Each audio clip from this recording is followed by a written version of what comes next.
Est-ce que vous avez déjà eu l'impression que votre cerveau ne savait pas s'arrêter?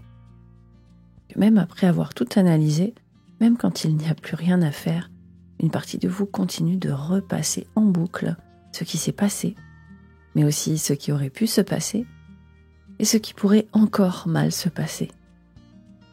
La rumination, ce n'est pas trop penser, c'est penser sans fin, sans direction et sans apaisement. Et aujourd'hui, on va en parler. Bienvenue dans le podcast de la botanique du cœur.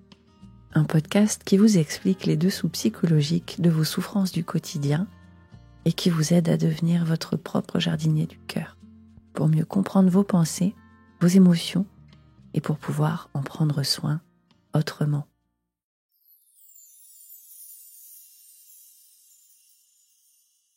Pour commencer, je vous propose une image pour comprendre la rumination. Une métaphore qui va peut-être transformer votre regard sur la manière dont votre cerveau fonctionne.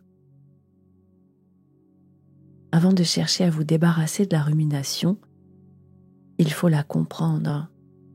Alors prenez une seconde et imaginez que votre cerveau est traversé par tout un réseau routier intérieur. Il y a des petites routes sinueuses, des chemins de campagne tranquilles que vous empruntez rarement. Et puis, il y a l'autoroute, la grande, celle qui va vite, celle qu'on emprunte sans même y penser, parce que c'est rapide, fluide. Chaque fois que vous repensez à un souci, que vous revivez une scène, que vous vous faites des reproches, vous reprenez cette même voie rapide, encore et encore. Et votre cerveau, en bon gestionnaire, se dit « Ah tiens, cette route est utilisée souvent, alors on va la renforcer.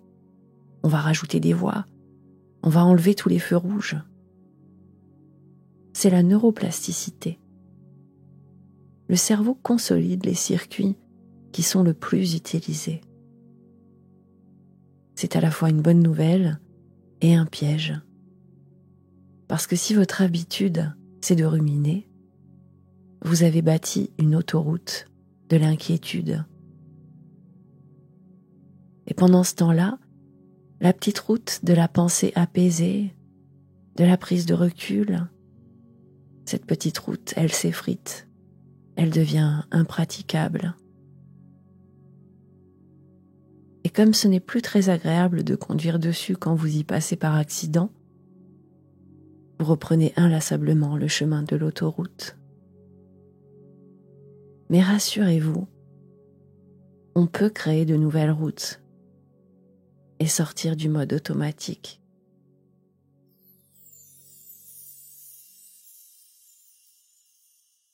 Maintenant qu'on comprend un peu mieux comment la rumination s'installe, allons voir pourquoi elle s'impose si souvent et pourquoi elle nous épuise. Souvent, les gens pensent qu'ils ruminent parce qu'ils sont trop sensibles ou trop dans leur tête. Mais en réalité, la rumination, c'est une stratégie. Maladroite, épuisante, mais tout à fait logique. On rumine parce qu'on espère résoudre quelque chose. On rumine parce qu'on espère prévoir, comprendre, éviter une erreur. Mais à force de tourner en rond, on ne résout plus rien du tout. On prolonge juste l'émotion désagréable. On fixe notre attention sur ce qui fait mal. On le regarde à la loupe. Et on empêche notre cerveau de faire ce pourquoi il est aussi doué. Récupérer, créer, vivre. Et puis, il y a aussi l'apprentissage. Si vous avez grandi dans un environnement instable, stressant, voire même traumatisant, vous avez peut-être appris que penser beaucoup, anticiper, c'était se protéger.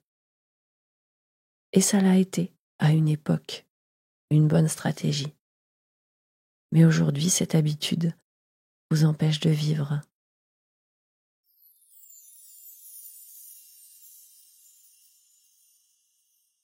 Et si on prenait un instant pour observer avec bienveillance comment ce mécanisme se met en route chez vous? Quand avez-vous ruminé pour la dernière fois? Et qu'est-ce qui a déclenché ça? Était-ce une situation que vous ne contrôliez pas? Une erreur que vous pensez avoir faite? Une peur de ce qui pourrait arriver?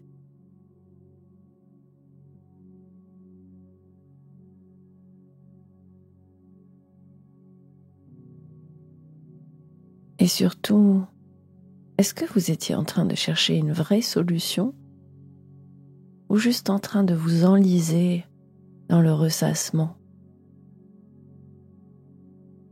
La clé, c'est de distinguer la pensée utile de la pensée piégée. Et pour ça, il faut du recul. Il faut apprendre à observer où vous posez votre attention et pourquoi. Et c'est ce travail d'observation que je vous propose d'apprendre à faire au travers de toutes mes méditations, mais aussi dans mon programme de 21 jours Deviens jardinier du cœur. Je vous mets tous les liens en description. À présent, je vais vous proposer un outil très simple, un exercice concret, un petit acte mental pour quitter la route bien tracée de la rumination. Alors la prochaine fois que vous sentez votre cerveau partir dans la rumination, dites-vous mentalement « Ok, je suis en train de reprendre l'autoroute ». Et imaginez que vous bifurquez vers une sortie.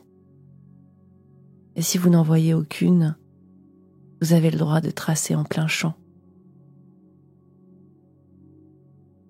Faites une action concrète, minuscule mais différente. Ce sera peut-être aller boire un verre d'eau, bouger votre corps, poser votre main sur votre cœur ou bien respirer lentement et profondément. Puis choisissez une autre pensée. Pas forcément positive, mais une pensée ancrée, bienveillante, réaliste. Je fais de mon mieux. Je n'ai pas besoin de tout comprendre pour avancer. J'ai le droit de laisser mon cerveau faire une pause. Choisissez la phrase qui vous convient.